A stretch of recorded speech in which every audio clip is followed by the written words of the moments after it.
अक्सर हम लोग मानते भी हैं, जानते भी हैं कि डॉक्टर भगवान का दूसरा रूप होते हैं और एक स्वस्थ देश, एक स्वस्थ समाज, एक स्वस्थ परिवार, एक स्वस्थ व्यक्ति डॉक्टर ही बनाते हैं। लेकिन अगर उस डॉक्टर को बनाने की प्रक्रिया अस्वस्थ हो जाए तो वो डॉक्टर कैसे एक स्वस्थ नागरिक को बनाएगा? मैं आंकड़े पीछे चलते रहेंगे, मैं साथ साथ बोलता रहूंगा ताकि आपको समझ में आए कि क्या हैं ये आंकड़े। नाम है नीट। कहीं से भी रिजल्ट देखने के बाद क्या आपको लगता है कि ये प्रक्रिया नीट है, ये प्रक्रिया साफ है, स्वस्थ है, स्वच्छ है? बिल्कुल नहीं लगता। अगर ये आप आंकड़े देखेंगे, 24 लाख बच्चों का भविष्य धूमिल हो रहा है, उस पर पानी फेर दिया गया है इस परीक्षा के माध्यम से। पहले क्या हुआ? तारीख बढ़ाते रहे, बार बार तारीख बढ़ा रहे थे, और फिर पूरे सिस्टम की पोल 4 जून को खुल गई। 4 जून पर भी फिर आएंगे, पहले चर्चा इस पर कर लें। पूरे के पूरे 720 आउट ऑफ 720 आउट ऑफ 720, आप पीछे आपके सामने स्क्रीन पे जो आंकड़ा दिख रहा है वो देखिए। इसको 67 टॉपर्स थे जिसको 720 में से 720 अंक मिले इस साल। पिछले साल कितने थे, उसके पिछले साल कितने थे? ये तमाम आंकड़े ये विनीत जी ने हमारे रिसर्च करके मुझे दिया। ये बड़ी अच्छी रिसर्च इन्होंने की, ये आपको सारे आंकड़े इसमें दिखेंगे। पिछले 8 सालों में, चलिए पिछले साल का तो छोड़िए, पिछले 8 सालों में सिर्फ 7 ऐसे छात्र थे जो पूरे में से पूरे अंक लाए हों। 8 साल में 7 छात्र और 1 साल में 67 छात्र। यह अपने आप में चौंका देने वाला आंकड़ा है। शिक्षा मंत्री जी कोई जवाब नहीं। ये एक्स्ट्रा 2AB कहां से आया? प्रधानमंत्री की भाषा में अगर पूछें तो ये 2AB आया कहां से एक्स्ट्रा? उनको बड़ा शौक है इस तरह के इक्वेशन देने का। जयराम जी होते तो बड़ा मुस्कुराते इस बात को सुनकर, उनको भी बड़ा प्रिय लगता है ये उदाहरण। अब ये परीक्षा पे चर्चा से प्रेरणा मिली बच्चों को, ये तो हम मान नहीं सकते। परीक्षा पे चर्चा से हम में से किसी को कभी मिली है प्रेरणा प्रधानमंत्री से? लेकिन फिर घोटाला हुआ, ये कैसे साबित हुआ? बिहार में पुलिस ने पकड़ा, कई ऐसे लोगों को पकड़ा, आज वो हिरासत में हैं, जिन्होंने टेलीग्राम चैनल्स पे नीट के पेपर लीक किए थे। इसकी जांच में आगे क्या हुआ ये हमें नहीं मालूम। 13 आरोपी वहां गिरफ्तार हुए। वैसे ही गोधरा, गुजरात, बिहार भी का एक उदाहरण दे रहा हूं मैं आपको, अब गुजरात का भी उदाहरण दे रहा हूं। गोधरा में भी कोचिंग सेंटर्स के साथ मिलकर, एक पर्टिकुलर कोचिंग सेंटर था, उसके साथ मिलकर कैसे ये लीक हुआ। तो ये बिहार और गुजरात, ये एनडीए का गठबंधन क्या नीट डिजास्टर अलायंस हो गया है? एक उदाहरण बिहार से है, दूसरा उदाहरण गोधरा से है, प्रधानमंत्री जी की कर्मभूमि से है। सोचिए, इतना बड़ा घोटाला। कल माननीय सर्वोच्च न्यायालय ने सुनवाई की। एनटीए जो कि ये परीक्षा करवाता है, उसने लीपापोती की पूरी कोशिश की। क्या कहा? उन्होंने कहा कि जो 1563 बच्चों को टाइम लॉस की वजह से ग्रेस मार्क्स दिए, और एक माननीय सर्वोच्च न्यायालय की जजमेंट को कोट किया कि साहब इस जजमेंट में यह कहा है कि अगर बच्चों को टाइम लॉस होता है तो वो कैलकुलेट करके इन्हें ग्रेस मार्क्स दिया। उसी जजमेंट में यह स्पष्ट लिखा है कि इंजीनियरिंग और मेडिकल इसमें नहीं आते, इस कैटेगरी में नहीं आते, उनको इस तरह से टाइम लॉस के ग्रेस मार्क्स नहीं दी जा सकते। आप सोचिए कि जजमेंट तक को ट्विस्ट करके यह सरकार किस स्तर पर गिरकर लीपापोती कर सकती है, 24 लाख बच्चों के भविष्य को अंधेरे में डाल सकती है, यह हमने कल सुना और देखा। 4 जून को एक परीक्षार्थी और फेल हुआ था। 400 बोला, 240 लाया, और 55 ग्रेस मार्क्स लेके सरकार बना के बैठा। वो 55 ग्रेस मार्क्स ही तो हैं। ये रिजल्ट 14 जून को आना था, इसको 4 जून को क्यों किया गया? यही सोचा कि आप लोग जो अभी व्यस्त होंगे, हम सब व्यस्त होंगे चुनावी नतीजों में, पूरा देश टीवी पे सिर्फ चुनावी नतीजे देख रहा होगा, तो ये एक बड़ा विवाद नहीं पैदा होगा, इसलिए 14 जून को 4 जून पे ले आया गया। ये तमाम सवाल हैं जिसके जवाब नहीं मिले हैं। अब माननीय सर्वोच्च न्यायालय के फैसले के अनुसार ग्रेस मार्क्स तो हटा दिए, लेकिन जो 24 लाख बच्चों के जहन में, के मन में, के दिमाग में जो सवाल उठ रहे हैं, उसका जवाब माननीय शिक्षा मंत्री तो दे नहीं रहे। वो तो स्तुति वंदन में लगे हुए हैं मोदी जी के, जैसा कि पूरा कैबिनेट लगा रहता है। अब 580 से ज्यादा नंबर, ये आंकड़े जरूर देखिएगा जब मैं बार बार, क्योंकि इसमें इन्होंने मेहनत की है विनीत जी ने, बहुत कायदे का ये आंकड़े, ये सिर्फ आंकड़े देख लें तो इस प्रेस कॉन्फ्रेंस की भी जरूरत नहीं है, इतने महत्वपूर्ण आंकड़े हैं ये। 580 से ज्यादा मार्क्स लेने वाले छात्रों के जो एग्जामिनेशन सेंटर हैं, हम ये मांग करते हैं कि उन एग्जामिनेशन सेंटर्स के साथ उनके नाम जारी किए जाएं, वो बहुत आवश्यक है।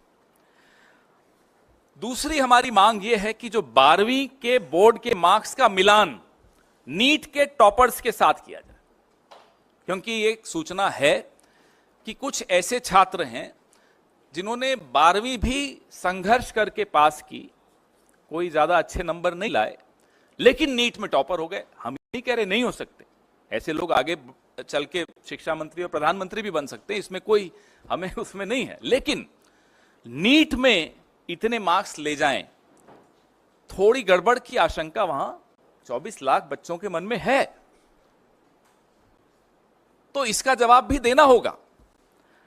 जिस एग्जाम सेंटर पर औसत से ज्यादा हाई मार्क्स वाले परीक्षार्थी हैं, उनकी वीडियो रिकॉर्डिंग भी जारी की जाए, ताकि पता चल सके कि ये एक्स्ट्रा मार्क्स ग्रेस से मिले हैं, डिसग्रेस से मिले हैं, कैसे मिले हैं ये मार्क्स। तो इसकी वीडियो रिकॉर्डिंग भी सामने आए, थोड़ा आवाज प्लीज, इसकी वीडियो रिकॉर्डिंग भी सामने आनी चाहिए। अब इसमें कुछ और महत्वपूर्ण बिंदु, एक सबसे ज्यादा यह है जो इन्होंने ही मुझे सुबह बताया कि एक विंडो खोली गई 2 दिन की, उसमें बच्चों ने ऑप्शन दी कि नहीं मुझे ये नहीं, ये सेंटर चाहिए। बिहार का एक बच्चा गुजरात के सेंटर में एग्जाम देने जाए, वो भी उस विंडो का फायदा उठाते हुए बोले नहीं मुझे ये नहीं, बिहार का सेंटर नहीं चाहिए, गुजरात का सेंटर चाहिए, 1500 किलोमीटर दूर का सेंटर चाहिए। ऐसे कई उदाहरण हैं। हम ये भी मांग करते हैं कि उन तमाम बच्चों की सूची भी सार्वजनिक की जाए जिन्होंने इस विंडो का लाभ उठाते हुए अपने सेंटर्स बदले, और ऐसे बच्चों की भी सूची सामने लाई जाए जो हैं राजस्थान के और जा रहे हैं केरला, उदाहरण दे रहा हूं, एग्जाम देने इतना दूर जा रहे हैं, ना उनके कोचिंग सेंटर के पास है वो सेंटर एग्जाम का, न उनका जहां वो रहते हैं वहां के पास है, तो इतना दूर जाने की क्या आवश्यकता पड़ी। तो कई चीजें निकल कर आएंगी अगर इसका जवाब हमको मिलेगा तो। एक दुर्भाग्य यह भी है कि रेल मंत्री हो, शिक्षा मंत्री हो, गृह मंत्री हो और भगवान के अवतार खुद हो प्रधानमंत्री, कोई अकाउंटेबिलिटी नहीं लेना चाहता। जवाबदेही का जो एक संस्कृति थी इस देश में, वो लाल बहादुर शास्त्री जी की हो, वो माधवराव जी सिंधिया की हो, वो संस्कृति अब आपको बिल्कुल नहीं दिखती। चलिए इस्तीफा आप नहीं दे रहे, यूपीए के शासनकाल में सिर्फ आरोप लगते थे, बाद में झूठे भी साबित हो गए, आरोप लगते थे और इस्तीफा हो जाता था, जवाबदेही थी। आज वो मंत्री मुस्कुराते हुए आरोप हम पर सब पर लगाता है, इस देश के नागरिकों पर लगाता है कि ये मोटिवेटेड प्रोटेस्ट हो रहा है। थोड़े दिनों में देश विरोधी भी हो जाएंगे ये बच्चे, देख लीजिएगा, इनको राष्ट्र विरोधी कह दिया जाएगा जो प्रोटेस्ट कर रहे हैं। आत्महत्याएं हो रही हैं इन पेपर लीक्स को लेकर, और मंत्री मुस्कुराते हुए कहता है मोटिवेटेड प्रोटेस्ट है।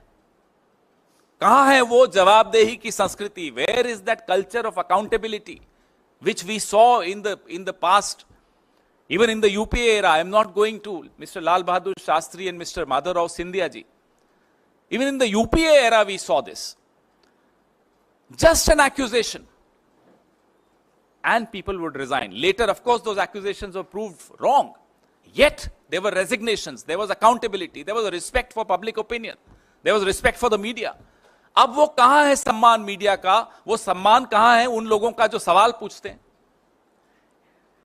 आप इसी पर सवाल अपने सीमित रखिएगा तो उचित रहेगा। प्रेस रिलीज और ज्यादा विस्तृत है, इसमें और आंकड़े हैं, और मैं फिर से मेरे सहयोगी विनीत पुनिया जी को धन्यवाद देता हूं जिन्होंने आज सुबह सुबह ये आंकड़े मुझे दिए। जी, हमारी पहली मांग, जो कि हमें मालूम है बिल्कुल पूरी नहीं होगी, कि जो विश्व गुरु हैं आजकल शायद विदेश में हैं, वो अपना मुंह खोलें, इस पे कुछ बोलें। परीक्षा पे चर्चा करने वाले ढंग से पर्चा नहीं करवा पाते, तो हम उनसे मांग करते हैं कि वो अपना मुंह खोलें और इस पर कुछ बोलें। दूसरी मांग हमारी है कि जो 24 लाख उम्मीदवार 1 लाख सीटों के लिए बैठते हैं, इसमें 55,000 तो सरकारी मेडिकल कॉलेजेस की हैं। ये छात्र अब सरकारी कॉलेजों में कैसे दाखिला ले पाएंगे? इस साल 600 अंक पाने वाले उम्मीदवारों की संख्या 80,468 है। इमेजिन, आप सोचिए, कल्पना कीजिए, 1 लाख सीटें हैं, 55,000 सरकारी सीटें हैं, 600 अंक पाने वाले 80,468 हैं। सरकारी में इनकी एडमिशन कैसे होगी? इसमें एससी, एसटी, ओबीसी, ये तमाम जो रिजर्वेशंस हैं, इन सब का भी क्राइटेरिया है। इस पे कोई, किसी के मन में कोई स्पष्टता नहीं है। हमारी तीसरी मांग है कि अगर सरकार का दावा है कि ये पूरी तरह से पारदर्शी परीक्षा है, तो पिछले साल और इस साल जो 580 से अधिक अंक प्राप्त करने वाले छात्रों का पूरा परिणाम एनटीए द्वारा सार्वजनिक किया जाना चाहिए। 580 से अधिक अंक प्राप्त करने वाले छात्रों के सेंटर्स क्या थे, एग्जामिनेशन सेंटर्स, वो भी सार्वजनिक करने चाहिए, ताकि पता चले कि वो छात्र अपने गृह स्थान से या अपने कोचिंग सेंटर के स्थान से कितना दूर जाकर एग्जाम दिया, और फिर कारण भी हमें जांच करने चाहिए कि क्यों इतना दूर गया। कुछ ऐसे छात्र हैं जो 1500 किलोमीटर दूर जाकर एग्जाम दे रहे हैं, क्यों दे रहे हैं? सेंटर आपके पास में ही है तो भी आप उस सेंटर पे नहीं गए। हमारी चौथी मांग है कि जो बोर्ड के एग्जाम्स हैं, 12वीं के एग्जाम्स विशेष तौर पे, उससे नीट के जो एग्जाम्स में जो अंक बच्चों को मिले हैं उसका मिलान किया जाए। जो टॉपर्स हैं, तथाकथित टॉपर्स जो हैं, उनके अंकों का मिलान बोर्ड के एग्जाम के रिजल्ट से किया जाए। क्योंकि ऐसी रिपोर्ट्स आई हैं कि बोर्ड एग्जाम में बड़ा संघर्ष करके वो पास हो पाए, नीट में टॉप कर गए। हमें आपत्ति नहीं है, कर सकते हैं, मेहनत की होगी, ये भी मान लेते हैं एक बार, लेकिन 67 लोग 720 में से 720 लाते हैं तो सवाल उठते हैं। कुछ सेंटर्स ऐसे हैं जिसमें सबसे ज्यादा ऐसे उदाहरण मिलेंगे आपको। अब गोधरा का मैंने आपको एक एग्जाम्पल दिया, बिहार में पकड़े गए 13 लोग अभी गिरफ्तार किए गए हैं कुछ वक्त पहले। हमारी पांचवी मांग ये है कि जिन सेंटर्स, जो सेंटर्स हाई स्कोरिंग सेंटर्स हैं, उनके वीडियो भी जारी किए जाने चाहिए, ताकि इस घोटाले की पूरी पहचान हो कि जो ओएमआर है, जो भरा गया था ओएमआर, उसका प्रतिरूपण हुआ था या नहीं, ये सच्चाई भी सबके सामने आनी चाहिए। एक जो हमने मांग बार बार दोहराई है, फिर से दोहरा रहे हैं, कि जैसे इलेक्टोरल बॉन्ड्स थे, जब वो सार्वजनिक हुए तो सबको कई सवालों के जवाब मिले। अभी कुछ सवाल बाकी हैं हम सबके दिमाग में, लेकिन फिर भी काफी सवालों के जवाब मिले। फिर एक लिस्ट आई कि ईडी सीबीआई ने कैसे रेड डाली, और वहां फिर इलेक्टोरल बॉन्ड्स के माध्यम से चंदा गया। ऐसे ही ये तमाम जो हम जानकारियां कह रहे हैं, मांग कर रहे हैं कि सार्वजनिक पटल पे रखी जाएं, ये रखनी चाहिए, ताकि लोगों के मन में 24 लाख कोई छोटा आंकड़ा नहीं होता, 24 लाख बच्चों का भविष्य इसमें जुड़ा हुआ है, देश की स्वास्थ्य व्यवस्था का भविष्य इससे जुड़ा हुआ है। अगर देश की स्वास्थ्य व्यवस्था ही स्वस्थ नहीं होगी, उसकी प्रक्रिया स्वस्थ नहीं होगी, तो हम इस देश को अच्छा स्वास्थ्य कैसे दे पाएंगे? आपके सवाल। जहां एग्जाम सेंटर था उनका लिस्ट जारी किया जाए। बिल्कुल, जो टॉपर्स हैं, खास तौर पे जो ये अंक जो विनीत जी ने इकट्ठे किए हैं, इन अंकों को देखते हुए उन तमाम सेंटर्स की जानकारी जहां सबसे ज्यादा ऐसे उदाहरण मिलेंगे कि 720 में से 720 आ गए, और अगर आप प्रतिशत में देखेंगे तो 720 में से 720 लाने वालों की जो प्रतिशत वृद्धि हुई है पिछले सालों से, 3250% की वृद्धि हुई है। आप सोच सकते हैं। जब विनीत जी ने सुबह मुझे बताया तो मैंने कहा आप पहले भेजिए, मैं मान ही नहीं सकता ऐसा। 710 जिनको मिले हैं, 941% की वृद्धि हुई है। कभी हो सकता है? इसलिए ये सवाल। पवन जी, मेरा सवाल है कि अब सिर्फ नॉर्थ के राज्य नहीं, साउथ के राज्यों में भी इसके सवाल उठने लगे इसको लेकर, एग्जाम को लेकर, और तमिलनाडु सरकार ने तो सीधे तौर पे इस एग्जाम को रद्द करने की मांग की है, पूरे एग्जाम को रद्द करने की। क्या कांग्रेस पार्टी इससे सहमत है? देखिए, इतना अगर बड़ा प्रश्न चिन्ह लग जाए, इतना बड़ा सवालिया निशान लग जाए किसी एग्जाम की प्रक्रिया पर, तो जाहिर सी बात है मांगे उठेंगी, और सरकार को चाहिए कि इन मांगों को डिसमिस किए बगैर सब कुछ सार्वजनिक पटल पर रखा जाए। पवन सर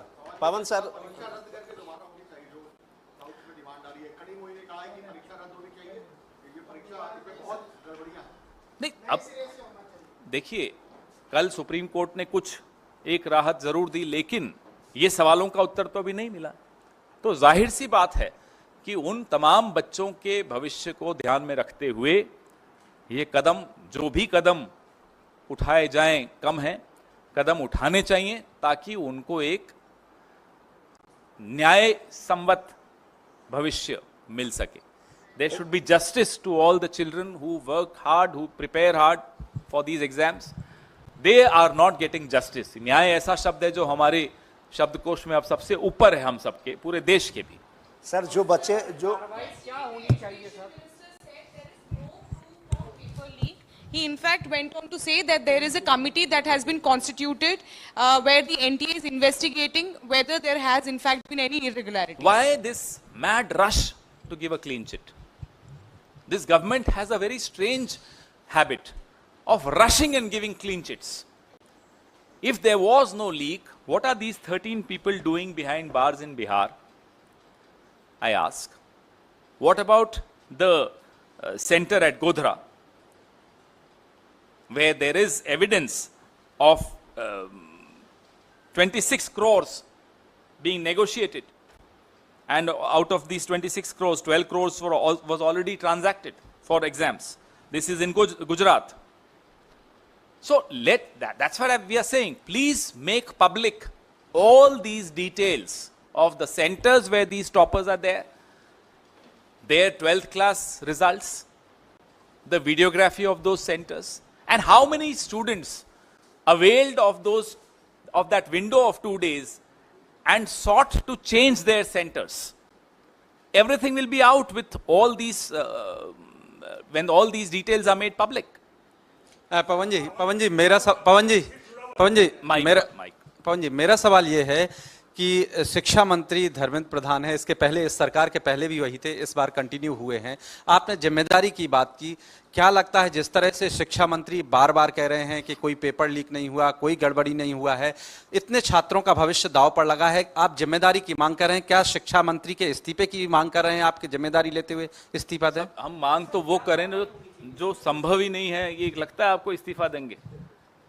इनको, इस सरकार को, सत्तारूढ़ दल को, जब तक ये यहाँ की देश की जनता और हम लोग मिलकर खदेड़ के नहीं निकालेंगे, निकलेंगे नहीं। अभी ग्रेस मार्क्स से चल रहे हैं, तो इनसे हम इस्तीफा तो लोग जब चाहेंगे इनको निकाल देंगे, चिंता मत कीजिए। लेकिन अगर पटना की आर्थिक अपराध इकाई ने पाया कि 5 मई को होने वाली परीक्षा से पहले ही प्रश्न पत्र पहुंच गए लोगों के पास, वो रैकेट उन्होंने एक्सपोज किया, तो शिक्षा मंत्री किस दावे के साथ कह सकते हैं कि कोई गड़बड़ हुई नहीं? 60 करोड़ तक की लेन देन की खबरें हुई, छपी थी, आप लोगों ने भी पढ़ी थी। 30 से 50 लाख रुपए लोगों से लिए गए एग्जामिनेशन पेपर के। तो ये सब बातें तो अखबारों में ही और मीडिया के ही माध्यम से आई थी। जी, एक एक करके माइक दे दो, एक एक करके। सर मेरा सवाल माइक आ जाए फिर पूछ लीजिए। सर मेरा सवाल इस डेटा को लेकर है। किसको लेकर है? डेटा को लेकर है। आप जो दिखा रहे हैं आंकड़े, उसमें जो चेंज इन परसेंटेज दिख रहा है, इसके पीछे दो जो लॉजिकल रीजंस अभी तक सामने आए हैं वो ये है कि पिछले सालों से इस साल का जो सिलेबस था एनसीईआरटी का नीट के लिए, वो 15 to 20% रिड्यूस किया गया, ग्रेडिंग ऑफ पेपर्स इजी की गई, और जो बच्चे थे, जो आप कह रहे हैं कि 2 दिन का विंडो मिला रजिस्ट्रेशन के लिए, क्योंकि काफी कंप्लेंट्स उस वक्त आई थी बच्चों की कि रजिस्ट्रेशन नहीं हो पा रही क्योंकि वेबसाइट पे लॉक जैम था, तो उनके लिए रजिस्ट्रेशन खोली गई थी एनटीए की तरफ से। तो क्या आप ये चाह रहे हैं कि अब एनटीए जो बच्चों के जो रजिस्ट्रेशंस हैं और उनके सेंटर्स हैं उनसे क्रॉस मैचिंग करके उनके जो प्रीवियस 12th के मार्क्स हैं और वो भी नीट के मार्क्स है वो क्रॉस मैच करें? क्योंकि सर ये डेटा आना तो फिर मुश्किल ही होगा। क्यों मुश्किल होगा? देखिए, इट्स नॉट सो, इतना मुश्किल नहीं है कि उस 2 दिन की विंडो में, हम उस 2 दिन की विंडो को क्यों खोला गया उस पे सवाल अभी नहीं उठा रहे। हम ये सवाल उठा रहे हैं कि उस 2 दिन की विंडो में ऐसे कितने और कौन से बच्चे हैं जिन्होंने सेंटर्स बदले, राइट? आपने पूछा आंकड़ों पे जो सवाल, मैं अपने सहयोगी विनीत पुनिया जी को कहूंगा कि इसका उत्तर दें। देखिए, बड़ा सीधा सवाल है, सीधा जवाब है कि अगर मार्क्स बढ़ रहे हैं, अगर स्कोरिंग इजी थी, अगर एग्जामिनेशन का टेस्ट इजी था, तो सबके मार्क्स बढ़ेंगे ना। हाई स्कोरिंग मार्क्स तो बढ़ रहे हैं पर डिस्प्रोपोर्शनेटली। जो हाई स्कोरिंग मार्क्स हैं, जिसको आप 600 एंड अबव काउंट कर सकते हैं, उसमें जो इंक्रीज है एक अजीब, ये ह्यूमन इंटेलिजेंस के अगेंस्ट है। जो क्वेश्चन पूछा जा रहा है, जो गवर्नमेंट का जो क्लैरिफिकेशन है, ये भी बिल्कुल बेसिक कॉमन सेंस के भी अगेंस्ट है कि आपका जो हाईएस्ट एंड होता है, आप कभी भी देखेंगे कोई भी मेरिट, जो टॉप पे लोग होते हैं वो कम होते हैं। जैसे जैसे आप नीचे पिरामिड में आते हैं वो नंबर बढ़ता जाता है। हमेशा कोई भी टेस्ट ले लीजिए, 99% लेने वाले बच्चे कम मिलेंगे, 98 वाले उससे ज़्यादा, 97 वाले उससे ज़्यादा, 90 वाले बहुत ज़्यादा, 80 वाले तो बहुत ही ज़्यादा, और 70 वाले तो सब भी होंगे। ऐसे ऐसे पिरामिड चलता है। ये पिरामिड अजीब पिरामिड है, जो ये ऐसे और फिर ऐसे होता है। ये लॉजिकल नहीं है। मैं इसलिए पूछ रही हूँ क्योंकि नीट जो है जी और सीयूईटी भी कंडक्ट करवाती है। अभी तक जी के एडवांस रिजल्ट्स आए हैं, सो उसको लेकर तो कोई भी धांधली, करप्शन या किसी भी तरीके के सवालों का उठना नहीं दिखाई दे रहा। सर देखिए, हमारा सवाल, हम कोई ब्लाइंड एक्यूजेशन नहीं कर रहे, हम एक सिंपल बात कर रहे हैं। Let there be investigation, independent, clear, transparent, clear way से स्टूडेंट्स को सेटिस्फेक्शन मिले। 24 लाख स्टूडेंट्स का सवाल ही नहीं है, उनके साथ जो कम से कम 4 लोग, जो एक बच्चा जब तैयारी करता है तो उसके 4 घर वाले साथ तैयारी कर रहे होते हैं, वो भी उतना ही इन्वॉल्व होते हैं उस एग्जामिनेशन में 2 साल के लिए। जिन्होंने एग्जाम नहीं दिए हैं जिंदगी भर, दुर्भाग्य हमारा ये है कि वो लोग सरकार चला रहे हैं और उनको पता नहीं है कि एग्जामिनेशन का लोगों के लिए इंपॉर्टेंस क्या होता है। जो लोग एग्जाम देते हैं वो जानते हैं कि अकेला बच्चा पढ़ाई करता है, उसके सब लोग तैयारी करते हैं, नंबर 1 बात। नंबर 2 बात, जो अगले साल पेपर देने वाले हैं उनको भी हमें विश्वास दिलाना जरूरी है कि ये सिस्टम, ये ट्रांसपेरेंट है। अगर कोई गलती होगी तो उसको सजा मिलेगी। ये गवर्नमेंट इस तरह से काम कर रही है जैसे कुछ गलती हुई नहीं। हम नहीं कह रहे कि ये हुआ या ये नहीं हुआ। Let government come out with all the data, with all the transparent thing, let there be investigation. As we are reiterating our demand for Supreme Court monitored investigation. That is the demand that we have been putting up for again and again. Thank you. Mike दे दो इन्हें, एक second. कल शिक्षा मंत्री ने जिस तरह से प्रेस वार्ता की, उनके बयानों में काफी विरोधाभास है। एक और कहते हैं कोई गलती हुई नहीं, कोई धांधली नहीं हुई, उसके बाद कहते हैं जो दोषी होगा उसको हम सजा देंगे। साथ ही साथ आप लोग को इशारा करते हुए कहते हैं कांग्रेस गलतफहमी में न रहे, कोई नेक्सस पाया जाएगा तो कार्रवाई होगी। जब आपको उनकी बातों में ही विरोधाभास नजर आ गया तो आप समझ लीजिए कि इन सवालों की कितने महत्वपूर्ण हैं ये सवाल और क्यों इनके जवाब की आवश्यकता पूरे देश को है, ना केवल 24 लाख बच्चों को लेकिन उनके अभिभावकों को भी, पूरे समाज को ये जानना, पूरे देश को ये जानना आवश्यक है कि हुआ क्या, कैसे इतने सारे बच्चों को 720 में से 720 मिल गए और कुछ सेंटर्स पे सबसे ज्यादा ऐसे उदाहरण मिल रहे हैं। तो ये तमाम सवाल जो हम उठा रहे हैं, इनकी जांच और इनकी जवाब आवश्यक है। सर नीट के माइक दे दो इन्हें।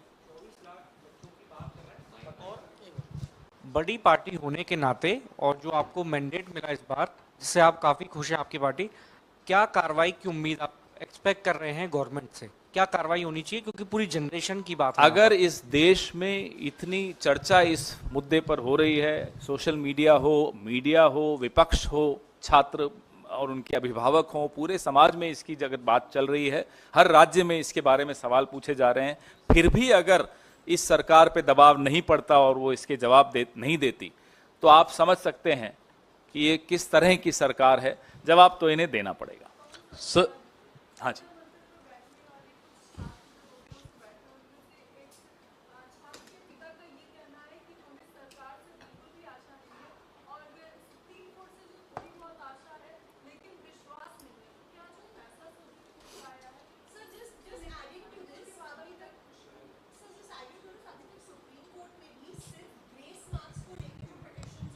सुनवाई हुई है, तो करप्शन रिलेटेड चार्जेस या एनोमलीज रिलेटेड चार्जेस पे भी सुनवाई नहीं हुई है। इसीलिए हमारी मांग बड़ी स्पष्ट है कि सुप्रीम कोर्ट मॉनिटर्ड जांच की मांग पर हम कायम हैं, अडिग हैं, उसकी जांच होनी चाहिए, पहली बात। जी नहीं, अभी इसी पे बहुत इंपॉर्टेंट। नीट के अतिरिक्त सवाल है। नहीं नीट पे अभी नीट पे ही रखिए, नीट पे पहले खत्म कर लो।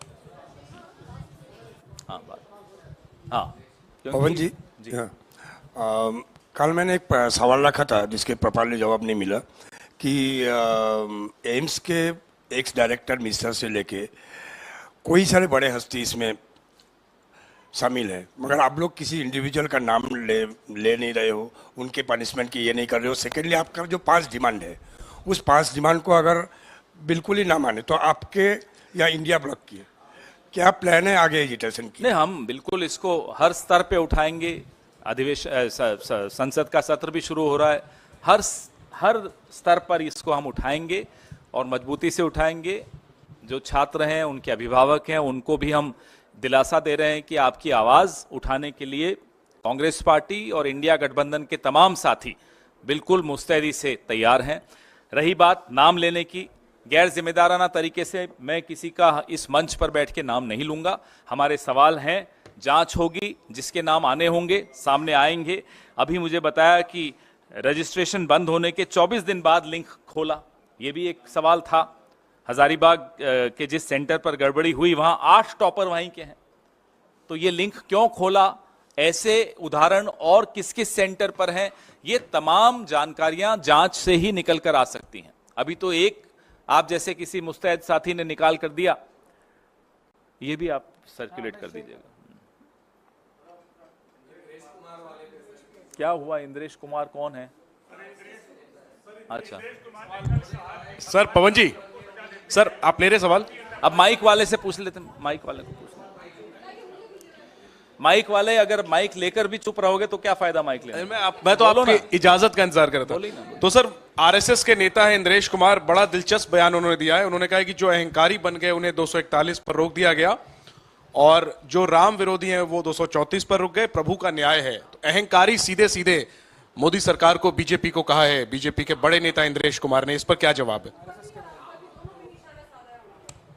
हुजूर आते आते बहुत देर कर दी। अहंकार आज दिख रहा है आपको? मोहन भागवत जी की हमने कुछ टिप्पणियां भी सुनी थी पिछले हफ्ते या इसी हफ्ते शायद बोले थे। ये बीज तो आपने ही बोए थे, बोते बबूल हो, फिर वो बबूल वृक्ष बनता है, वृक्षासन करते हुए भी दिखता है। देखा था ना परसों वृक्षासन का ट्वीट आया था प्रधानमंत्री का। फिर आप सोचते हो उस वृक्ष से आम निकलेंगे, तो वो तो हो नहीं सकता। जब मणिपुर पे चुप थे प्रधानमंत्री, तब बोले क्या मोहन भागवत जी? उन्होंने याद दिलाया कि आपका ये राजधर्म है, आपको बोलना चाहिए। हाथरस पे जब प्रधानमंत्री की पार्टी जो कर रही थी आपके सामने था, तब बोले मोहन भागवत उनको, टेनी पे बोले हों, किसानों पे बोले हों, अग्निवीर पे बोले हों, बिल्किस बानो पे बोले हों, अखलाक और पहलू पे बोले हों, कन्हैयालाल टेलर के हत्यारे भाजपा के सक्रिय सदस्य थे, जब ये बात सामने आई उस पे मोहन भागवत जी कुछ बोले क्या? अब बोलने से क्या फायदा, इंद्रेश जी हो या मोहन भागवत जी हो, कौन सुन रहा है? अब तो मोदी जी ने उनको अप्रासंगिक बना दिया है। और जो रही सही कसर थी 10 साल की, मोहन भागवत जी की चुप्पी ने उनको अप्रासंगिक बना दिया। जब आप अप्रासंगिक बन गए, अब आप बोलते रहिए, कौन सुन रहा है आपको? क्या कहते हैं वो, नक्कार खाने में तूती है, बनने दीजिए, कौन सुन रहा है? इसी में एक और थोड़ा सवाल है। इंद्रेश कुमार ने ही कल ही कहा अयोध्या के पूर्व सांसद के लिए कि लल्लू जी ने जनता पर बहुत जुल्म किए। भगवान राम ने कहा इस बार रुक जाओ, अगली बार 5 साल के बाद तुम्हें देखेंगे, तुमने जुल्म बहुत किए। इनकी बातों को कौन गंभीरता से ले रहा है? मोदी जी खुद नहीं लेते इनकी बातों को गंभीरता, हम क्यों लें? पवन जी, जिस तरह से राहुल गांधी जी ने लोकसभा सीट चुनने को लेकर कहा है, क्या वायनाड सीट से प्रियंका गांधी वाड्रा आप चुनाव लड़ेंगे? कमाल के सवाल पूछ रहे हैं। नहीं, उन्होंने कहा कि 2 सीटों में से एक। वो तो कोई भी 2 सीटों पर नहीं रह सकता, एक पे ही रह सकता है, उसमें क्या कोई नई बात है, बताइए।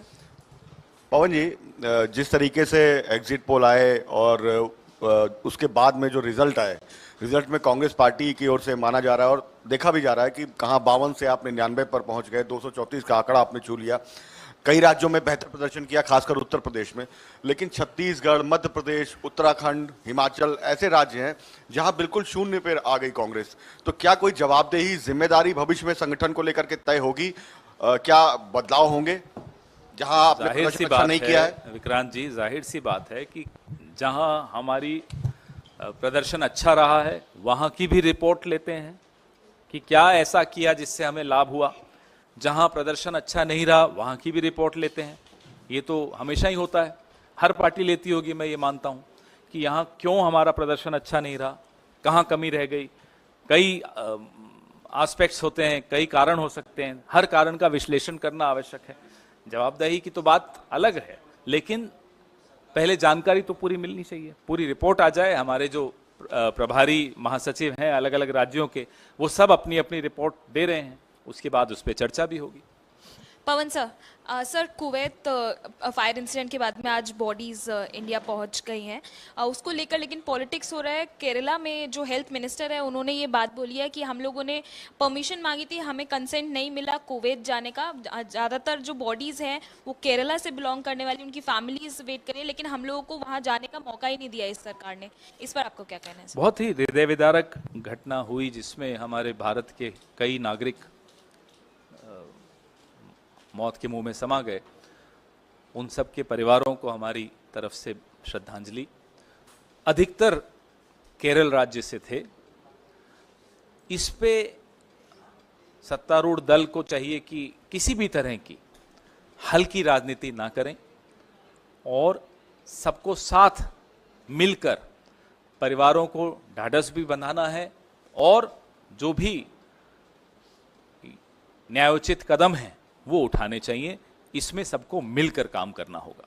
सर, जगन भुजबल का कहना है कि अजित पवार और एनसीपी को ब्लेम करना गलत बात होगी, क्योंकि बीजेपी उत्तर प्रदेश में भी काफी सीट्स हारी है, ओवरऑल काफी और जगहों पे भी हारी है, तो ये blame NCP Ajit Pawar faction को करना गलत बात है। अभी तो 2 दिन पहले मोदी का परिवार हटाने को कहा गया था, थोड़े दिन बाद एनडीए का परिवार हटने को कहा जाएगा। देखते जाइए क्या क्या होता है, आपको मनोरंजन बहुत मिलेगा। पवन जी, सर कांग्रेस और कपिल शर्मा बेरोजगार हो जाएंगे। सर, कांग्रेस के उच्च सूत्रों ने दावा किया है कि ये सरकार जो मौजूदा है बहुत पंगु है और जब चाहे विपक्ष इस सरकार को गिरा सकता है। कौन से क्या ये सरकार हैं? किस मुझे तो नहीं, मेरे पास तो कोई स्टेटमेंट ऐसा आया नहीं। तो मैं मौजूदा सरकार के भविष्य को लेकर आप क्या कहेंगे? भविष्य कैसे टिप्पणी कर दें? अब आज फ्राइडे है, संडे को थोड़ा हम फ्री होते हैं, किसी ज्योतिषी के साथ बैठ जाएंगे, जाके भविष्य भी बता देंगे आपको। माइक दे दो। 2 छोटे सवाल है सर। अभी एक बोला था, अब नहीं 2 इसलिए कि एक याद आ गया। एनटीए के चेयरमैन के इस्तीफे की एक तो मांग आप लोग करते हैं कि नहीं, और दूसरा सवाल मेरा दिल्ली से रिलेटेड है। आप उस सरकार में के हिस्सा थे जिस वक्त टैंकर माफियाओं को लेकर पूर्व मुख्यमंत्री शीला दीक्षित पे हमला करती थी आम आदमी पार्टी, आज दिल्ली अभूतपूर्व जल संकट से गुजर रहा है। हिमाचल ने पानी देने से मना कर दिया, हरियाणा पानी आने नहीं दे रहा है, सुप्रीम कोर्ट ने भी हाथ खड़े कर दिए हैं और अभी भी दिल्ली में टैंकर माफियाओं के जरिए पानी पहुंच रहा है। क्या कहेंगे सर? उस वक्त इसी टैंकर माफिया की वजह से उस वक्त की शीला दीक्षित सरकार की आलोचना की जाती थी। आपने 2 सवाल पूछे। पहला सवाल कि क्या हम एनटीए के चेयरमैन के इस्तीफे की मांग करते हैं? हम सुप्रीम कोर्ट मॉनिटर्ड जांच की मांग करते हैं। उसमें जिसका भी नाम आता है उसके खिलाफ जाहिर सी बात है कार्रवाई होनी चाहिए। और यह भी नहीं हो सकता कि मेरा कातिल ही मेरा मुंसिफ हो, वही जांच करें जिन पर जांच की मांग हो रही है, तो वो तो नहीं हो सकता। जब दिल्ली सरकार में शीला दीक्षित जी की जो कांग्रेस सरकार थी 15 साल थी, सोनिया विहार, वाटर ट्रीटमेंट प्लांट, ऐसे अनेक कदम उठाए गए थे जहां राजधानी में जो हर साल पीने के पानी की किल्लत होती थी उसको काबू किया जा सके और बहुत हद तक सफलता भी मिली थी। इसके बारे में जो विस्तृत बात होगी, मैं हमारे जो प्रदेश का नेतृत्व है, दिल्ली प्रदेश कांग्रेस कमेटी के देवेंद्र यादव जी हैं, उनसे आग्रह करूंगा कि आपसे जल्दी ही आपको संबोधित करेंगे।